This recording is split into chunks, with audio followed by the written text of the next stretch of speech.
Super Rugby Dream Team for the latest round of Super Rugby from Australia and New Zealand. Some pretty big results.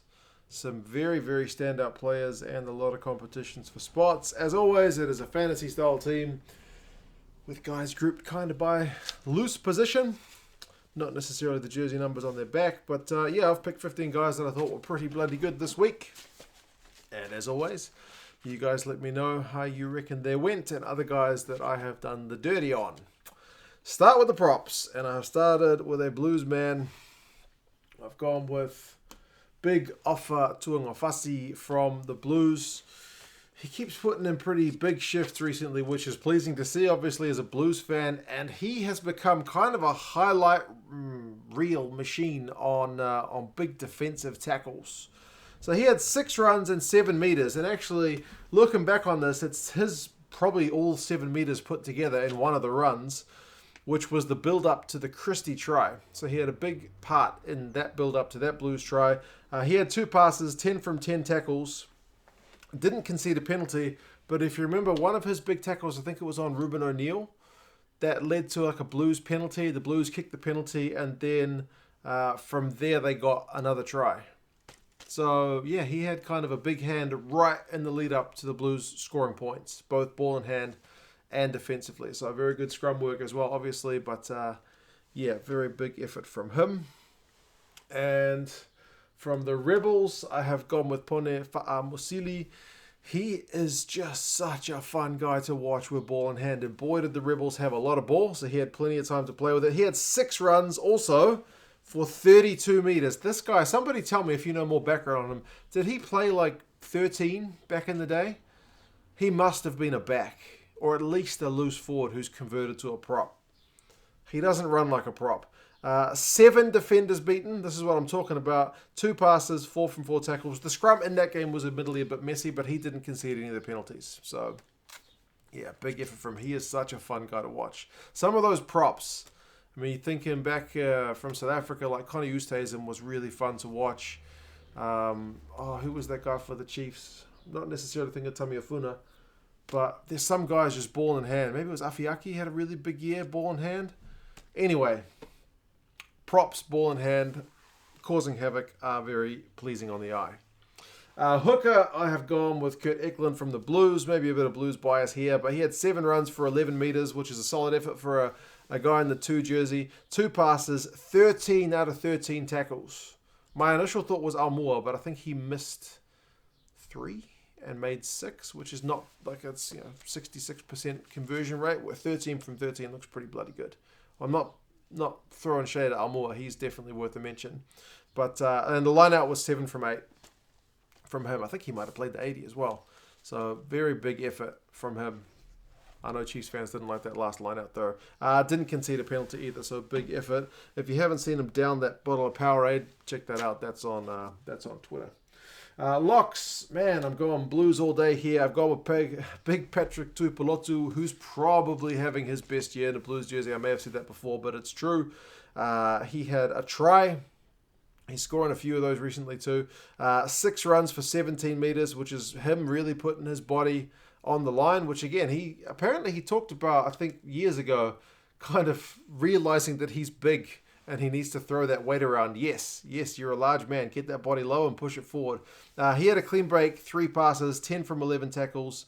He had 3 line-out wins. He did concede 1 penalty, but I think it was his line-out win at the end as well that secured the Blues the ball, which was a crucial one to be able to end the game and keep the Blues in front under a lot of pressure. Next, former Blues man, I gone with Hurricane Scott Scrafton. His is never going to be like a really flashy performance. You know what I mean? He's not that kind of, he's not Brodie Retallick, is he? But man, does he put in a heck of a shift. And this week, he kind of kept the discipline better as well, because sometimes he's prone to a few penalties. 4 runs for 6 meters and a pass is nothing that flash, but 13 out of 14 tackles. Was one of the highest tacklers for the Canes in that game, and he was just everywhere at the breakdown, really putting his body on the line. He won a line-out and only conceded 1 penalty. So I thought very pleasing from Scott Scrafton to put in that kind of shift. That's the kind of shift you need to put in if you're going to beat the Crusaders, and he was good value for it. There's a bin coming up my driveway, I believe. Next, I've picked a Waratah, believe it or not. I've gone with Jack Dempsey. They didn't have a lot of ball, so he had a chance to make a lot of tackles. He made 12 from 12, which is a solid shift. 4 runs, 8 meters. That's, again, not that much to write home about, but defensively very solid. 2 passes. He conceded 1 penalty, but had 3 turnovers on the dirt, on the deck, whatever it is. And, was, I guess, trying to keep the Rebels at bay. They were under huge pressure, the Tars. So 3 turnovers is massive, and I think that's first equal this week. I think Michael Hooper also got 3, but he was penalised like 5 times. So, yeah.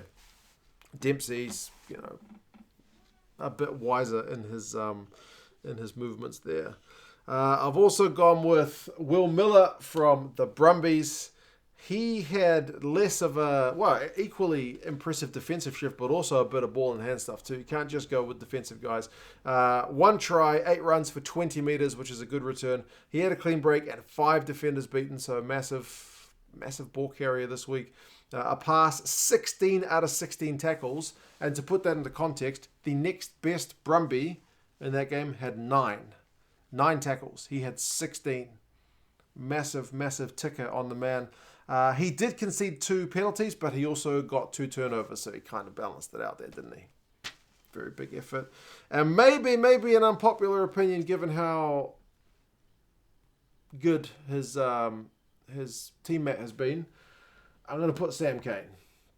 And this is kind of another big defensive effort. He was busy as well. 10 runs, 11 meters, and 7 passes. He was really seeking the ball out and making himself, a presence in that Chiefs forward pack. He had an offload, but 18 out of 18 tackles. And again, to put that into context, next best Chief was 12, and that was his man Boshier, and I think Soakula also had 12.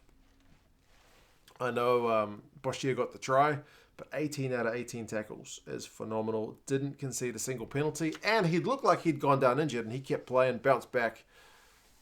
Big heart on the man. I know he's getting a lot of stick for his team being on a big losing run. Maybe he doesn't deserve to be all black captain, all this stuff. We'll judge him once he gets the black jersey on him, I reckon. But I guess one criticism, someone actually mentioned it in the comments of that Blues Chiefs review I did. Maybe as captain, because I mentioned the Blues didn't get yellow carded until right towards the end, despite conceding a ton of penalties. Maybe if there's one thing he should have been doing, it was getting in the ear of the ref more to really plant that seed about, you need to card these guys if they're going to keep giving away penalties. He probably could have been a bit harder on that. So, yeah. Into the backs, and I have gone with Joe Powell from the Brumbies. Now, he's not the biggest guy. Most halfbacks aren't the biggest guy, but TJ Perenata's a pretty big boy, to be honest. But Joe Powell, he had a try assist, and I kind of give him stick for not running the ball, but people have mentioned, bro, he's not that big. Maybe he doesn't want to run the ball when he's running into the likes of some of the other guys on the field. But 7 runs, 33 meters. He had 2 clean breaks and 2 defenders beaten. That's a massive effort from this guy who's, again, traditionally not a real running halfback. 64 passes and an offload, 4 from 5 tackles. Also didn't concede a penalty. I thought he ran the show pretty well. So good effort from Joe Powell. Next, first 5. Bodie was all right, but Mo'unga was better. So, I know his team lost, but he had a try and a try assist, 3 conversions, 2 penalty goals for a total of 17 points. You could say try assist worth another 5, but obviously he doesn't get credited those. Now, I think I've done this before where I picked somebody who had a really good game but missed that last kick. Some people would say, bro, you can't put him in the team because he missed that conversion, and that ended up being the difference. It was bloody close, man. Overall, I think you got to give the guy credit for his performance. 12 runs, 92 run meters, 4 clean breaks, and 12 defenders beaten. He's just danger personified, man. The next best defenders beaten this week was 7, and I think that was Will Jordan. 7. This guy's on 12.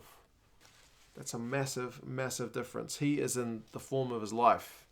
And I think Ian Foster might have to give him a black jersey with a 10 on the back. But anyway, next I shall move on to the midfielders, and I've gone with ALB, Anton Leonard-Brown from the Chiefs. Again, on a losing team, but he had a try assist, 10 runs for 45 meters. For him, those aren't huge numbers, but they're still very impressive. A clean break, a defender beaten, 4 passes, 5 from 7 tackles is maybe not his best ever effort, but one of those was a try saver on Mark Talia, put him into touch. He did concede 1 penalty. And I do think, though, if I had to pick one midfielder this week, I probably would have gone with this guy, Pete Umanga Jensen from the Hurricanes. He probably outshone ALB, to be honest. He had both a try assist and a try of his own. He had 6 runs for 35 metres, so not quite as many run meters, but didn't make as many runs. So the overall return's probably about the same, if not maybe a bit better. 2 clean breaks, 4 defenders beaten, 2 passes. ESPN lists him at 3 from 5 tackles, whereas Rugby Pass says 6 from 7. I was inclined to believe the Rugby Pass numbers, but you never know. And he didn't concede a penalty. Boy, he's looking good the last few weeks, eh? So very, very promising for people in Hurricanes land. Outside backs, I've gone with Tom Wright from the Brumbies. He had a barnstorming performance of his own. He had a try and a try assist as well. 15 runs for 131 run meters. The next best in that game was 50 run meters. I know a lot of them were kind of in one big run, but still. 4 clean breaks, 4 defenders beaten, 2 offloads, and 5 passes. He did have tackling stats of none from 1 on ESPN, but 2 from 2 on Rugby Pass, so go with whichever one you want to believe. And he did manage a turnover as well. So is he a potential candidate for the Wallabies? I wouldn't say no. Next, I haven't got up on the proper fullback this week, but I've put in Marika Korobidi from the Rebels. Now, the Rebels had a ton of ball, and a lot of the time their attack looked pretty lackluster and a bit lacking direction. But Marika, when he gets the ball, you know he's going forward. He had a try, which was just kind of almost out of frustration, I think, that they couldn't score. He just decided to do it. 12 runs, 75 metres, great return. 2 clean breaks, 7 defenders beaten. Like I mentioned, he's probably equal 7th with Will Jordan this week. 6 passes, 2 offloads, 1 from 2 tackles. He did drop the ball once, 1 turnover conceded, and he conceded 1 penalty. But overall, man, the Rebels look better when he's got ball in hand. Maybe they need to start playing a bit of get it to Marika, because he is, just danger. And lastly, I've gone with Wes Goosen from the Hurricanes. South African fans, quick to point out his South African connections. He was bloody good, man. 2 tries, 8 runs for 48 metres, 2 clean breaks, 2 defenders beaten. Did I mention 2 tries? 2 tries against the Crusaders. 1 pass, 10 out of 11 tackles is bloody good for a guy in the outside backs, and didn't concede a penalty. I think he was probably a bit quieter in the second half, but still not on defence anyway. So yeah, those are my 15 guys. A few honourable mentions of guys who I will admit that I did the dirty on. Sever Reece from the Crusaders was electric as well. I think if the Crusaders win that one, I maybe find a spot for him, but because they lost, I limited them maybe. I don't know. He was very good. Lee Warner for the Force, the lock. He had 19 out of 20 tackles. I think that's the top guy for this week. They didn't have a lot of ball at times as well, so he was having to put in a big shift. Dempsey, I've already mentioned because he's in the team. I actually swapped him in and out at the last minute. Almua, I've already mentioned, big turnover at one point in the game. Josh Goodhue probably had the best substitute performance this week. I know maybe people will question that last turnover penalty that he won, but anyway, he was everywhere when he came on. Pete Samu for the Brumbies, he had tons of run meters with very dangerous ball in hand. Hardwick for the Rebels, very solid defensively, again quietly, just kind of racking up the defensive work. And Mitch Brown for the Chiefs, I thought had a solid performance. Reed Prinsep got a couple of line-out steals. Artie Savia was starting to look back at his best. But yeah, that's the team. As always, you guys let me know your thoughts. Which guy's in, which guy's out, who else have I forgotten to mention? And yeah, let's hope the next weekend of games can have some of those electric moments. I didn't even mention George Bridges' try. That one was fantastic. But anyway, you guys take care, and I'll talk to you again soon. See you later.